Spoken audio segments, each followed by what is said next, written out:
How you all are today?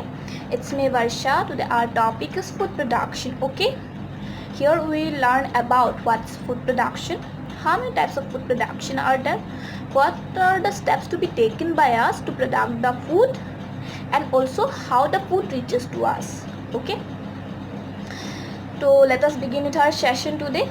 Here, first of all, what is food production? Food production means the producing of food or the growing of food materials is known as food production. Okay. Next, how many types of food production are there? There are two types of food production. First one is primary food production and second one is secondary food production. तो what happens in primary food production?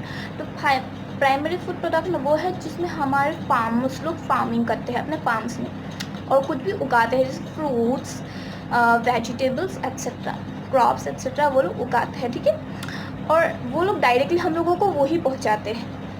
Directly जो उन्होंने उगाया है वही पहुंचाते हैं. वो फिर सेकेंडरी प्रोडक्शन में क्या होता है, जो फार्मर्स लोगों ने उगाया है उसे as a raw material use करके दूसरा एक प्रोडक्ट बना के हम लोगों को तक पहुंचाते हैं.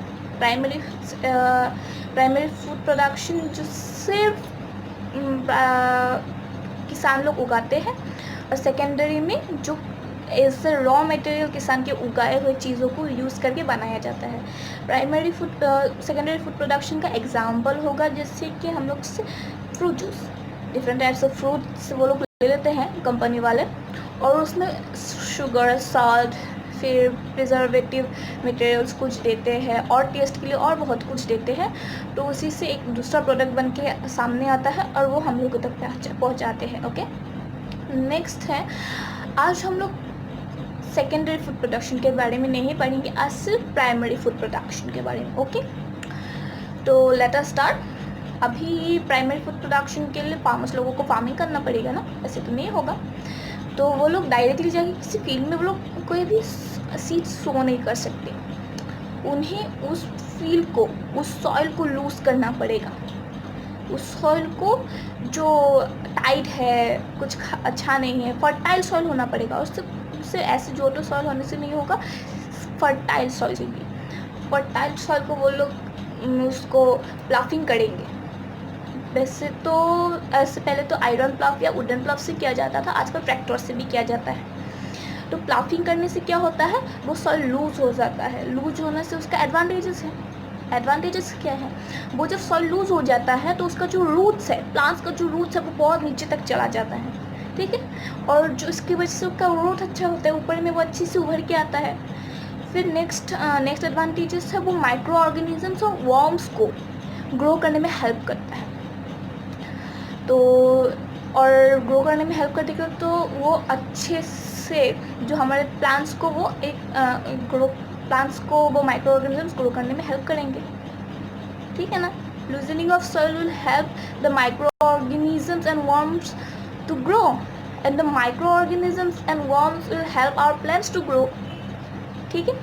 नेक्स्ट टॉपिक है लेवलिंग. अभी लेवलिंग क्या है, हम लोगों ने जो सॉइल को प्लाफिंग किया है उसको एक लेवल बनाना पड़ेगा, एक लेवल का बनाना पड़ेगा. एक पार्ट इतना बड़ा, एक पार्ट इतना छोटा, ऐसे नहीं होगा. अगर इतना बड़ा हो गया, कभी पकड़ लो बहुत बारिश आ गया, तो वो सॉइल इरोशन होकर चला जाएगा, वो टूट के हम लोगों का प्लांट्स डिस्ट्रॉय हो जाएगा. ठीक है. और अगर कोई पार्ट बहुत नीचे, मतलब एक इतना है और एक यहाँ पे ऐसा हो गया है, लेवल नहीं है, तो पानी जमा हो जाएगा बारिश आया तो इसके वजह से भी तो हम लोग के प्लांट्स जो है वो हार्मफुल है, प्लांट्स के लिए वो हार्मफुल है. तो वही बात है, और इसीलिए हम लोगों को लेवल करना चाहिए, उसको लेवलिंग कर देना चाहिए. और इसका जो एडवांटेजेस है, ये सॉइल इरोशन को प्रिवेंट करता है, और जो वाटरिंग करना है, वाटरिंग को यूनिफॉर्मली वाटरिंग करने में हेल्प करता है. ओके. नेक्स्ट है सोइंग ऑफ सीड्स. अभी हम लोगों को जो रिक्वायर्ड है, जो हमें चाहिए, उससे हम लोग को सो करना पड़ेगा उसका सीड्स को. ठीक है. तो सीड्स को अभी if we want to grow crops, fruits, vegetables etcetera, तो हम लोग उसका बीज लगाएंगे. तभी तो वो उगेगा, ऐसे तो नहीं उगेगा. तो इसी प्रोसेस को the sowing of seeds in the furrows, इसी प्रोसेस को सोइंग ऑफ सीड्स कहते हैं। The seeds are put in the furrows, this process is known the sowing of seeds. ठीक है, नेक्स्ट आता है use of manure and fertiliser. हम लोगों के तो प्लांट्स तो अभी उगेंगे, लेकिन उसका अच्छा और ग्रो हो, वो अच्छा और फ्रूट्स दे और ग्रेन्स दे, तो वैसे और क्रॉप्स दे, तो इसके लिए हम लोगों को थोड़ा और कुछ देना पड़ेगा ना। हम लोग जैसे लेते हैं, हम लोग फूड खाते हैं, फिर हम लोग कुछ समटाइम स्नैक्स भी खाते रहते हैं ताकि हम लोग बस फुर्तीले होते रहे, बस अपना 3 टाइम्स लंच, डिनर और ब्रेकफास्ट तो लेते हैं, उसके बाद भी हम लोग कुछ खाते रहना है ना, ताकि हम लोग का पावर रहे। तो इसी ऐसे ही उन लोगों को भी चाहिए, कुछ एक्स्ट्रा चाहिए उन लोगों को, इसलिए मैन्योर और फर्टिलाइज़र चाहिए। मैन्योर अभी फर्टिलाइज़र क्या है?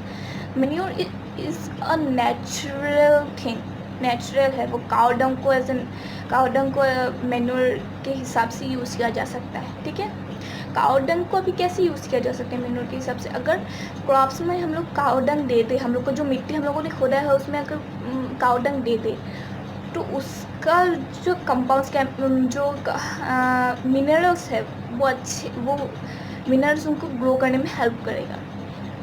एक जैसा है फर्टिलाइज़र, पर फर्टिलाइज़र है मैन मेड, फर्टिलाइजर्स नेचुरल नहीं है, वो केमिकल कंपाउंड है, उसमें भी मिनरल्स होता है, वो उसको ग्रो करने में, प्लांट्स को ग्रो करने में हेल्प करता है। ठीक है, पहले तो ज़्यादातर मैन्योर यूज़ होता था, आजकल भी होता है, ऐसा नहीं कि नहीं होता है, पर फर्टिलाइजर्स ज़्यादा तो फार्मर यूज़ करने लगे हैं। नेक्स्ट है इरिगेशन। ओके, इरिगेशन अभी क्या है? Watering of plants. Watering of plants uniformly is known as irrigation. अभी इरिगेशन किस चीज़ से किया जा सकता है? इरिगेशन किया जा सकता है हमारे जो फार्म्स है, हमारा जो लैंड है, उसको एक वेल, एक कैनल, एक ट्यूबवेल एक्सेट्रा इन सब वाटर सोर्स से कनेक्ट कर दे, तो वो अच्छे से वाटरिंग करेगा। ठीक है, तो वही है।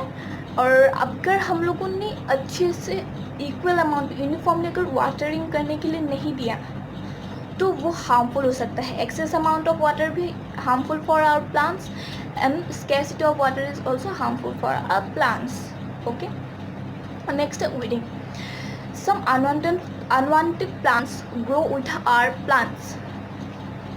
जो हम लोगों ने लगाया है वो उसके साथ कुछ अनवांटेड प्लांट्स उग जाते हैं, जो हमें रिक्वायर्ड नहीं है, अनवांटेड है, तो उसको कहते हैं वीड्स, और removing of weeds is known as weeding. Next आता है क्रॉप प्रोटेक्शन। अभी क्रॉप्स को हम लोग को प्रोटेक्ट करना पड़ेगा, वरना कीड़े मकोड़े, फिर बर्ड्स, फिर क्रोस, ये लोग आके हम लोग के जो क्रॉप्स है वो उसको खा जाएंगे। ठीक है, अगर खा जाएंगे तो हमारा लॉस है, बड़ा लॉस है ऑब्वियसली। तो अभी हम लोग उसको कैसे प्रोटेक्ट करें? तो फार्मर्स लोग अपने क्रॉप्स में इंसेक्टिसाइड्स और पेस्टिसाइड्स डालते हैं, जो इंसेक्ट्स और पेस्ट के लिए हार्मफुल होते हैं, तो वो लोग नहीं खाते उनको, जो इसको प्लांट्स को, हमारे क्रॉप्स को नहीं खाते, तो वो हम लोग के लिए अच्छा है, नहीं खाते। फिर आता है स्केरक्रो। अभी आप लोगों ने ज़रूर देखा होगा, जो फार्म्स हैं उनमें एक अजीब टाइप का टॉय, पुतला, आप लोग जो भी कहे, वो रखा होता है। एक गंदा सा टी शर्ट और शर्ट पहना देते हैं, फिर एक कैप गंदा सा, फिर ऐसे करके लगा के रख देते हैं, ताकि उसे देख के जो बर्ड्स है ना वो भागते, उससे डरे और ना खाए हम लोग के प्लांट्स को। उसको स्केरक्रो कहते हैं। तो उसी को लगा के रख देते हैं, तो वही है प्रोटेक्ट करते हैं, उसी से प्रोटेक्ट करते हैं। Farmers protect their crops from the birds and insects. Okay, next है हार्वेस्टिंग। इतना सब कुछ हमने किया, हमारे प्लांट्स को हमने हमारे प्लांट्स का ख्याल रखा, उसको मैन्योर दिया, फर्टिलाइजर्स दिया, फिर उसको अच्छे से बचा के रखा क्रोवो एंड ऑल से।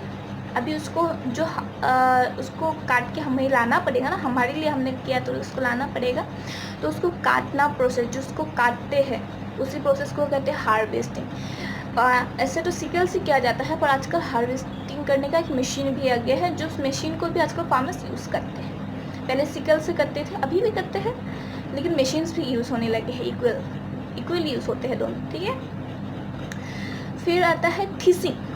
अभी थीसिंग क्या है? The process of separating the grains from the crops. The process of separating the grains from the crops. जो ग्रेन्स हैं, जो जो हम लोग, वो लोग जो काट के लाते हैं ना, वो लोग उसको एक गुच्छा कर देते हैं, एक बंडल कर देते हैं, फिर उसको पत्थर पे मारते हैं। पत्थर पे मारते हैं तो जो उसका स्टिकी पार्ट सब जो है ना, स्टिकी, तो उस पार्ट्स के उस वो पार्ट और जो हम लोग के जो ग्रेन्स है वो अलग हो जाते हैं और उसी प्रोसेस को कहते हैं थीसिंग। पहले तो लोग उसको क्या कहते हैं, हाथ से करते थे, आजकल भी करते हैं, और थीसर मशीन भी है। थीसर मशीन से भी थीसिंग किया जा सकता है। ठीक है, नेक्स्ट है विनोइंग। अभी विनोइंग क्या है? अभी हम लोगों ने अपने ग्रेन्स को अलग कर दिया, पर उस स्ट्रॉ टाइप का जो पार्ट है उसका थोड़ा बहुत तो यहाँ पे आ गया होगा ना। तो ऐसे ही बहुत सारे धान को एक साथ लाने के बाद वो बहुत सारा होता है, बहुत सारा अनवांटेड पार्टिकल्स आ जाता है वो स्टिकी पार्ट से। तो उसी को रिमूव करने का प्रोसेस को ही कहते हैं विनोइंग। पहले लोग क्या करते थे, एक ऊपर में एक जाली टाइप का कुछ लेते थे और फिर ऊपर से ऐसे हिलाते थे, तो वो धान जो है, वो ग्रेन्स और वो अनवांटेड पार्टिकल्स वो नीचे गिर जाते थे और उससे ग्रेन्स ऊपर रह जाता था। तो ग्रेन्स सब क्लियर हो जाते थे, मतलब साफ़ हो जाते थे। स्टोरेज ऑफ ग्रेन्स, अभी उसको स्टोर भी करना पड़ेगा ना। इतना सब कुछ प्रोसेस हो गया, उसको साफ़ कर दिया, अभी उसको स्टोर करना पड़ेगा अभी, ताकि वो हम लोग तक पहुँच सके। उन लोगों ने इतना मेहनत किया है, तो अभी हम लोगों तक पहुँचाना पड़ेगा ना। तो वो लोग हम लोग को पहुँचाने के लिए वो लोग एक वो जो क्लीन ग्रेन्स है उनको गनी बैग्स में स्टोर करके रख देते हैं। ठीक है, और गोडाउन्स में स्टोर करके गोडाउन्स में रख देते हैं, ताकि होलसेलर्स लोग उससे गोडाउन से खरीदें। फिर अभी हम लोगों तक फूड पहुंचता है कैसे? जब फार्मर्स लोग उससे होलसेलर खरीद लेते हैं, उसके बाद जो vendors, shopkeepers and vendors by the grains from those wholesale markets. Wholesaler से खरीद लेते हैं वेंडर्स और शॉपकीपर्स। ठीक है, उसके बाद हम लोग खरीदते हैं। हम लोग खरीदने के बाद अभी हम लोग के घर में आ गया, अभी हम लोग बना के खाएंगे, खत्म। यही था। होप आप लोगों को समझ में आया। अगर आप लोगों को ये सेशन अच्छा लगा तो लाइक करें, शेयर करें and subscribe to my channel. Okay, thank you.